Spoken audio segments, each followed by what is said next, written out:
আমি মনে করব যে দল যদি আমাদেরকে এটা দেয় আমরা মোটামুটি পরিপূর্ণ করতে পারবো। সুতরাং কারো হতাশ হওয়ার কিছু নেই। এখানে যারা উপস্থিত থাকতে পারেন নাই আজকে, এরকম 6 জন নেতা আমাদের এখন চায়না সফরে আছেন। 6 জন। আরেকজন অসুস্থ অবস্থায় গোপালগঞ্জে অসুস্থ, আরেক নেতার খুব সিরিয়াস, তার কোন আত্মীয় অসুস্থ থাকার কারণে, না নাইম না, জাহিদ অনুপস্থিত আছে, তার কে জানি অসুস্থ। সুতরাং উপস্থিতি আমাদের ওই হিসেব করলে শতভাগ উপস্থিতি আছে, কারণ যারা চায়না আছে বা যারা অসুস্থ, আমরা তো একদিনের নোটিশে, গতকালকে নোটিশে প্রোগ্রামটা করেছি। আগামীতে বিগত দিনে আমরা যেভাবে সংগঠনকে শক্ত হাতে পরিচালনা করেছি, আপনাদের সহযোগিতা নিয়ে ইনশাল্লাহ আগামীতে তার থেকে ভালোভাবে ইনশাল্লাহ আমরা করব। প্রত্যেকে চোখ কান খোলা রাখবেন।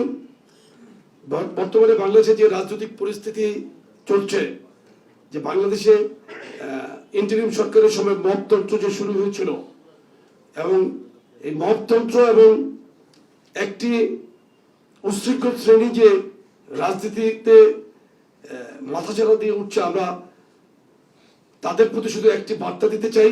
যুবদলের সভাপতি হিসেবে আমার যে দায়িত্বের জায়গা থেকে, যে চটুল কথাবার্তা বলে কিন্তু রাজনীতিতে বেশি দিন স্থায়ী হওয়া যায় না। আমি আমার 40 বছরের রাজনীতিতে কিন্তু slow and steady, calm and quiet, এই জিনিসটা সবচেয়ে ইম্পর্টেন্ট।